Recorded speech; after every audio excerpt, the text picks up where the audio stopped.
जय श्री कृष्णा दोस्तों। आषाढ़ माह के शुक्ल पक्ष की एकादशी को देवशयनी एकादशी मनाई जाती है। एकादशी व्रत जगत के पालनहार भगवान विष्णु को समर्पित है।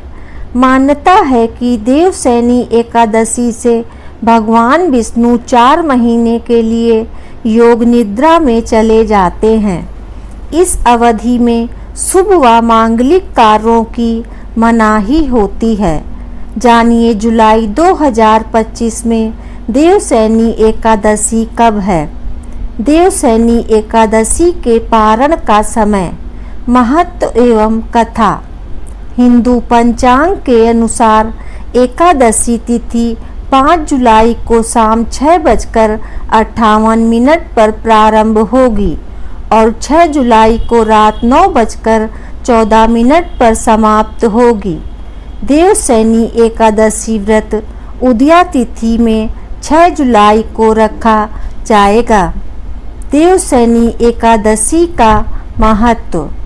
देवशयनी एकादशी प्रसिद्ध जगन्नाथ रथ यात्रा के तुरंत बाद आती है। देवशयनी एकादशी से ही चतुर्मास प्रारंभ होता है। इस एकादशी को पद्मा, आषाढ़ी या हरिशयनी एकादशी के नाम से भी जाना जाता है।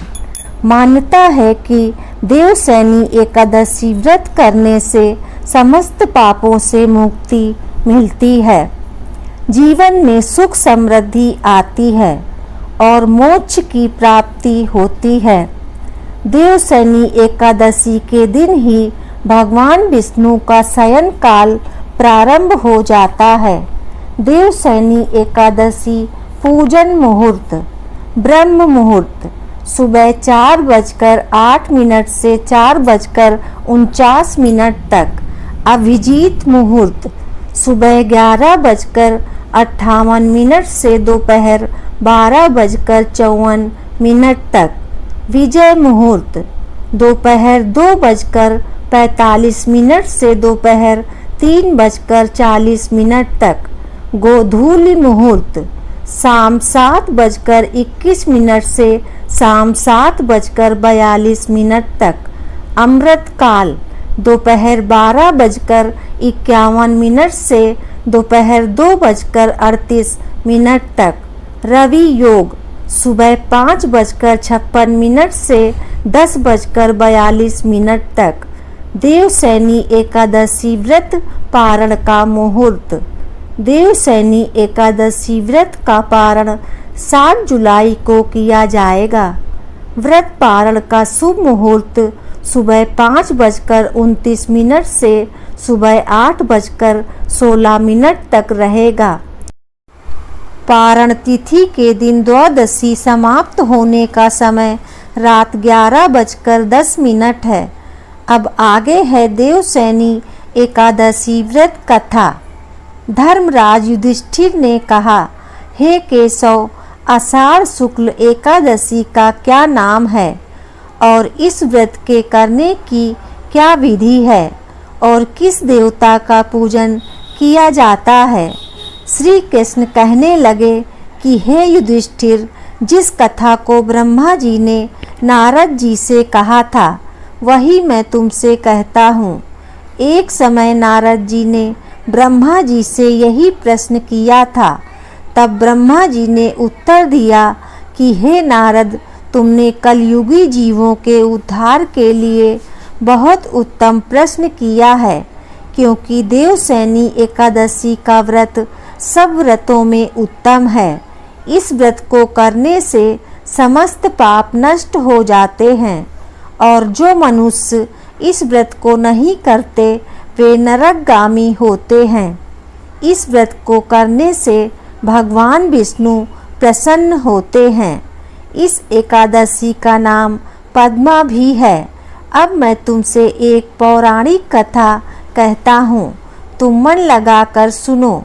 सूर्यवंश में मंधाता नाम के एक चक्रवर्ती राजा थे जो सत्यवादी और महान प्रतापी थे। वह अपनी प्रजा का पुत्र की भांति पालन किया करते थे।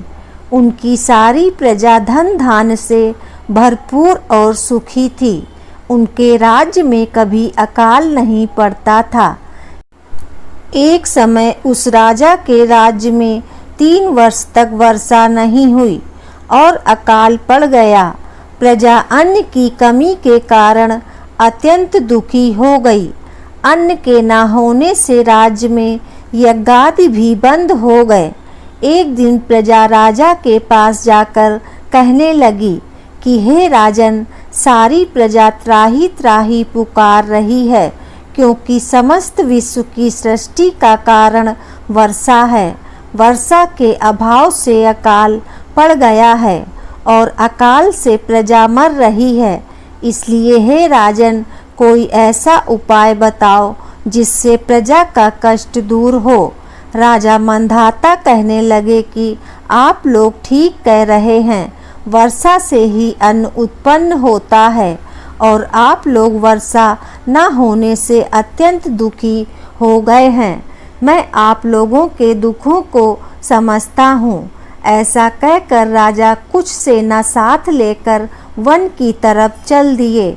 वह अनेक ऋषियों के आश्रम में भ्रमण करते हुए अंत में ब्रह्मा जी के पुत्र अंगिरा ऋषि के आश्रम में पहुँचे। वहाँ राजा ने घोड़े से उतरकर अंगिरा ऋषि को प्रणाम किया। मुनि ने राजा को आशीर्वाद देकर कुशल क्षेम के पश्चात उनसे आश्रम में आने का कारण पूछा। राजा ने हाथ जोड़कर विनीत भाव से कहा कि हे भगवान, सब प्रकार से धर्म पालन करने पर भी मेरे राज्य में अकाल पड़ गया है।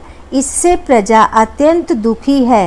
राजा के पापों के प्रभाव से ही प्रजा को कष्ट होता है, ऐसा शास्त्रों में कहा है। जब मैं धर्मानुसार राज्य करता हूँ तो मेरे राज्य में अकाल कैसे पड़ गया, इसके कारण का पता मुझको अभी तक नहीं चल सका। अब मैं आपके पास इसी संदेह को निवृत्त कराने के लिए आया हूँ।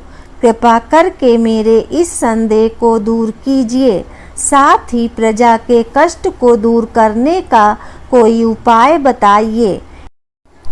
इतनी बात सुनकर ऋषि कहने लगे कि हे राजन, यह सतयुग सब युगों में उत्तम है। इसमें धर्म को चारों चरण सम्मिलित हैं, अर्थात इस युग में धर्म की सबसे अधिक उन्नति है। लोग ब्रह्म की उपासना करते हैं और केवल ब्राह्मणों को ही वेद पढ़ने का अधिकार है। ब्राह्मण ही तपस्या करने का अधिकार रख सकते हैं, परंतु आपके राज्य में एक शूद्र तपस्या कर रहा है। इसी दोष के कारण आपके राज्य में वर्षा नहीं हो रही है। इसलिए यदि आप प्रजा का भला चाहते हो तो उस शूद्र का वध कर दो। इस पर राजा कहने लगे कि महाराज, मैं उस निरपराध तपस्या करने वाले शूद्र को किस तरह मार सकता हूँ? आप इस दोष से छूटने का कोई दूसरा उपाय बताइए।